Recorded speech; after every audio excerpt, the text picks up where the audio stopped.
آج کا واقعہ والدین کے لیے ہے، تو پلیز والدین جو ہیں تو اس ویڈیو کو پورا دیکھیں. پلیز ہمارے چینل کو سبسکرائب ضرور کریں. گاؤں کے بیچوں بیچ ایک پرانی مسجد کھڑی تھی جس کے میناروں سے اذان کی آواز پورے علاقے میں گونجتی تھی. اس مسجد کے امام مولوی رشید صاحب نہایت سخت مزاج اور دیندار شخص تھے. ان کا چہرہ ہمیشہ سنجیدگی اور غصے سے بھرا ہوتا اور ان کے الفاظ میں ایسی کاٹ ہوتی کہ گاؤں کے لوگ ان سے ڈرتے، چاہے دل میں جتنی بھی عزت رکھتے ہوں. مولوی صاحب کی ایک ہی بیٹی تھی، زینب نہایت خوبصورت، معصوم اور باخیال لڑکی تھی جس کی آنکھوں میں خوابوں کی ایک دنیا بستی تھی، مگر ان خوابوں پر اس کے باپ کے اصولوں کا قفل لگا ہوا تھا. زینب کی ماں اس کے بچپن میں ہی وفات پا گئی تھی، جس کے بعد مولوی رشید نے اپنی بیٹی کی پرورش میں سختی اور اصولوں کا ایسا زہر گھول دیا کہ زینب کی ہنسی کب چھن گئی اسے خود بھی معلوم نہ ہوا. وہ ہمیشہ اپنے باپ کے خوف سے دبکی رہتی، مسجد کے کاموں میں ہاتھ بٹاتی اور چھت کے مندر سے باہر کی دنیا کو حسرت بھری نظروں سے دیکھتی رہتی. ایک دن گاؤں کے مشہور زمیندار حاجی اکرم کا بیٹا فہد مولوی صاحب کے پاس آیا تاکہ کچھ دینی مسائل پوچھ سکے. فہد شہر میں پڑھا لکھا تھا مگر دل میں دین کی محبت بھی تھی. جب وہ پہلی بار مسجد آیا تو نماز کے بعد جب وہ مسجد کے صحن سے گزر رہا تھا، اس کی نظر زینب پر پڑی جو وضو کا پانی بھر رہی تھی. زینب کی سادہ سی چادر میں چھپی معصومیت اور اس کی آنکھوں کی چمک نے فہد کے دل میں کچھ ایسا جگایا جو اس نے پہلے کبھی محسوس نہ کیا تھا. اس دن کے بعد فہد روزانہ مسجد آنے لگا، کبھی نماز کے بہانے، کبھی کسی دینی مسئلے کے حل کے لیے. آہستہ آہستہ زینب اور فہد کی نظروں کا تبادلہ محبت میں بدل گیا. دونوں کے دلوں میں ایک انجانی سی خوشی نے جگہ بنائی، جیسے خشک زمین پر پہلی بار بارش برسی ہو. لیکن محبت کی یہ کہانی زیادہ دیر چھپ نہ سکی. گاؤں کے لوگوں کی نظریں تیز تھیں اور مولوی رشید کی عزت کا سوال بھی تھا. جب مولوی رشید کو اس تعلق کی بھنک ملی تو ان کے غصے کی کوئی حد نہ رہی.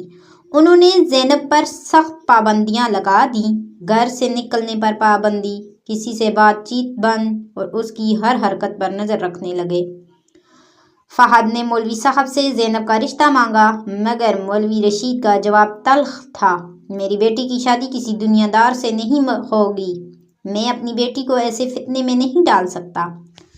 مولوی صاحب کی نظر میں محبت ایک گناہ تھی. مولوی صاحب کی نظر میں محبت ایک گناہ تھا اور وہ اپنی بیٹی کو اس گناہ سے دور رکھنا چاہتے تھے. زینب کے لیے یہ سب کچھ ناقابل برداشت ہو گیا.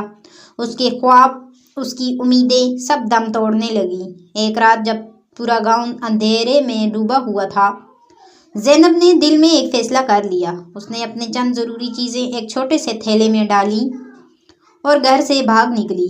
فہد پہلے سے تیار تھا. وہ دونوں اندھیرے میں گاؤں سے نکل گئے، یہ سوچتے ہوئے کہ وہ شہر جا کر نئی زندگی شروع کریں گے جہاں کوئی ان کے راستے میں رکاوٹ نہ بنے گا. لیکن قسمت کو کچھ اور ہی منظور تھا. راستے میں ان کی گاڑی کا خوفناک حادثہ ہوا. فہد موقع پر ہی دم توڑ گیا اور زینب شدید زخمی ہو گئی. زینب کو اسپتال لے جایا گیا لیکن اس کی حالت نازک تھی. جب مولوی رشید کو اس حادثے کی خبر ملی تو ان کا دل دھک سے رہ گیا. غصے اور غیرت کا پہاڑ ایک لمحے میں ٹوٹ کر بکھر گیا.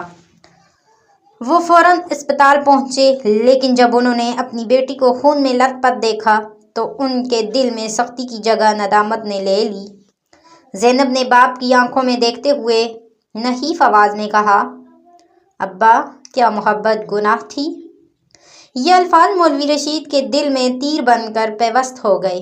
وہ کچھ کہہ نہ سکے اور زینب نے ان کی خاموشی میں ہی دم توڑ دیا.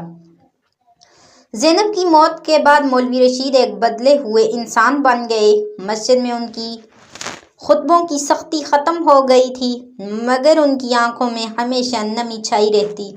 وہ دن رات اللہ سے معافی مانگتے رہتے، مگر ان کے دل کا بوجھ کبھی ہلکا نہ ہوا۔ گاؤں والے کہتے ہیں کہ مولوی رشید کی زندگی میں کبھی سکون واپس نہیں آیا۔ ان کی سختی اور بے جا غیرت نے نہ صرف ان کی بیٹی کی زندگی چھین لی، بلکہ ان کا اپنا دل بھی جلا کر راکھ کر دیا۔ کبھی کبھی ہمارے اپنے بنائے گئے اصول اور ضد ہمارے سب سے پیاروں کو ہم سے چھین لیتے ہیں۔ جب تک ہمیں اپنی غلطیوں کا احساس ہوتا ہے، تب تک وقت ہمارے ہاتھوں سے نکل چکا ہوتا ہے۔ زینب کی قبر پر آج بھی لوگ دعا کرنے آتے ہیں، مگر مولوی رشید کی قبر پر صرف خاموشی کا بسیرا ہے۔